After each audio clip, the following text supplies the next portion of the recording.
Halo, Assalamualaikum warahmatullahi wabarakatuh. Hari ini kita mau bahas tentang TOEFL. Tapi sebelum kita ke materinya, kita perlu tahu apa itu TOEFL, kegunaannya buat apa, lalu skema tesnya seperti apa.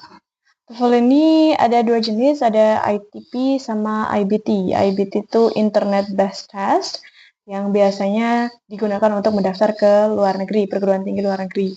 Dan skill yang diujikan adalah ada listening, reading, writing, sama speaking. Dan kalau ITP, Institutional Testing Program, ini dipergunakan untuk domestik saja atau lokal atau perguruan tinggi dalam negeri. Dan skill yang diujikan adalah reading, writing, sama listening. Jadi hari ini kita mau bahas tentang TOEFL yang ada pada writing and structure. Dan sebelum itu, untuk skema tesnya adalah kalian untuk mengambil TOEFL test ini perlu membayar 500 atau 600 ribu.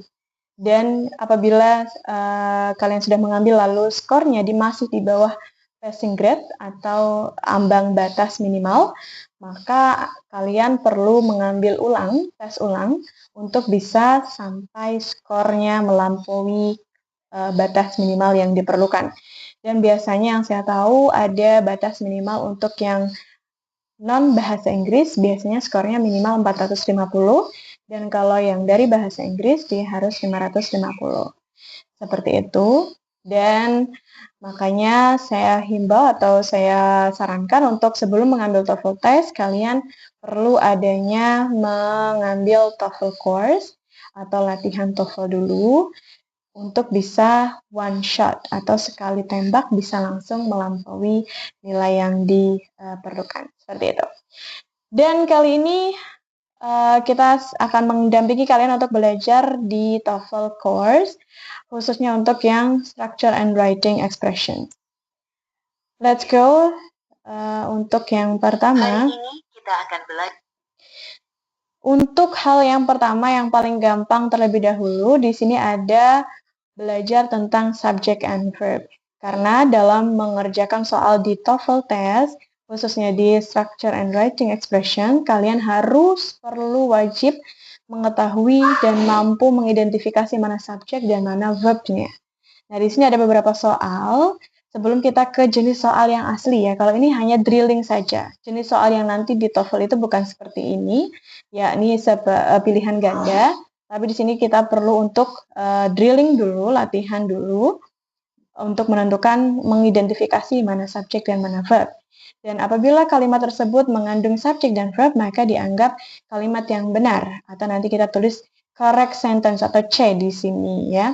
Apabila kalimat tersebut tidak terdapat subjek ataupun verb, ataupun cuma salah satunya, maka kalimat tersebut dianggap kalimat yang tidak benar atau bisa ditulis di sini I, incorrect sentence. Oke, seperti itu. Kita coba langsung identifikasi. Yang pertama, ada my best friend. Di sini my best friend itu sebagai subjek ya, atau pelaku yang melakukan pekerjaan nantinya. Dan ini ada is always helpful. To be ini berperan sebagai verbnya ya. Lalu ini objeknya.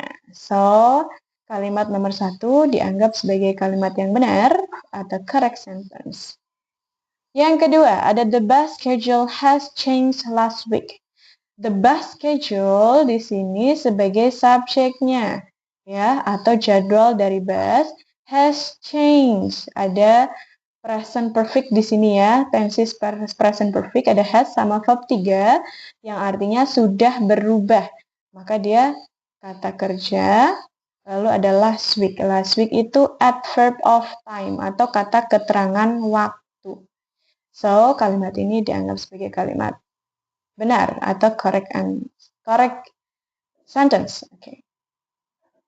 Yang ketiga ada accidentally dropped the glass on the floor. Di sini accidentally sebagai adverb. Adverb itu adverb of manner atau kata keterangan cara. Secara tiba-tiba, dropped, menjatuhkan. Menjatuhkan itu sesuatu yang dilakukan ya, berarti verb. Gelas, ya. Gelas itu objek On the floor itu ya adverb of place. Kata keterangan tempat. Jatuhnya di atas lantai gelasnya. Nah, kalau dilihat dari analisis ini, maka kalimat yang ketiga tidak terdapat subjek. Ya, maka kalimat ini dianggap incorrect. Number 4, the customer paying the clerk for the clothes. Ada the customer sebagai subjeknya. Ya, di sini ada paying. Paying itu membayar. Memang sesuatu yang dilakukan, betul. Dianggap sebagai kata kerja. Tapi ingat kalau verb ing dia perlu to be. To be ada is, am, are. Nah, di sini karena customer dia perlu is sebenarnya. Harusnya ada is. The customer is paying the clerk for the clothes. Jadi ini kalimat belum benar. Incorrect. Terus yang terakhir ada the professor handed the syllabus to the students. The professor itu sebagai subjeknya. Ya. Handed itu sebagai verbnya. Nice. The syllabus to the students itu sebagai objeknya. Nah, profesor mengatasi silabus untuk siswanya. Nah, berarti kalimat ini kalimat yang benar. Ini adalah identifikasi dari subjek dan verb. So, next-nya kita belajar langsung jenis soal yang keluar di TOEFL test. Ada Mark Twain bla bla bla the years after Civil War, the Gilded Age. Mark Twain di sini sebagai subjek ya. Kita tulis dia sebagai subjek. Bla bla bla the years. The years itu noun, berarti dia objeknya. So, di sini kita butuh verb.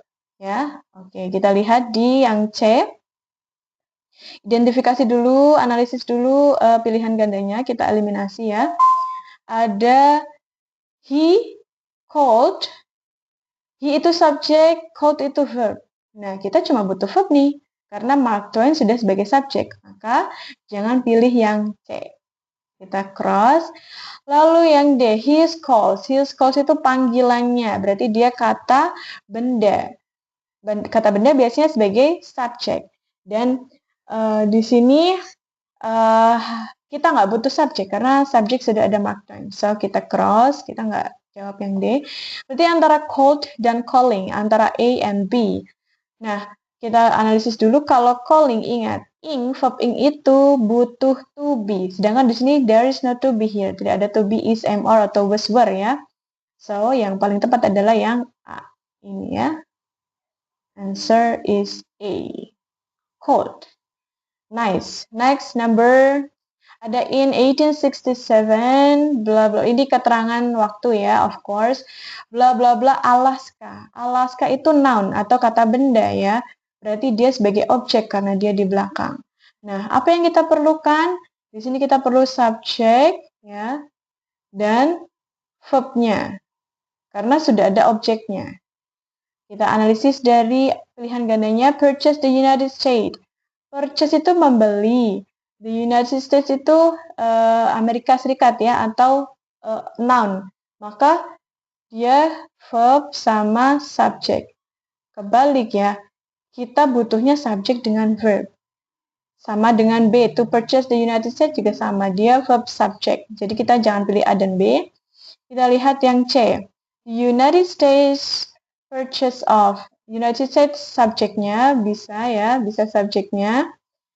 Purchase itu bisa subjek verbnya, tapi ada of preposisi. Preposisi tidak dibutuhkan di sini. Maka yang paling tepat adalah the United States sebagai subjeknya di sini. Purchased. Purchase itu membeli, jadi dia verbnya di sini. So, the answer number 2, it should be D. Ini harusnya D ya. Pilihan ganda ini harusnya D, bukan C lagi. Nah, seperti itu.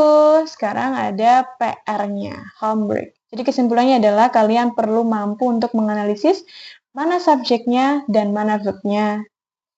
Itu yang penting.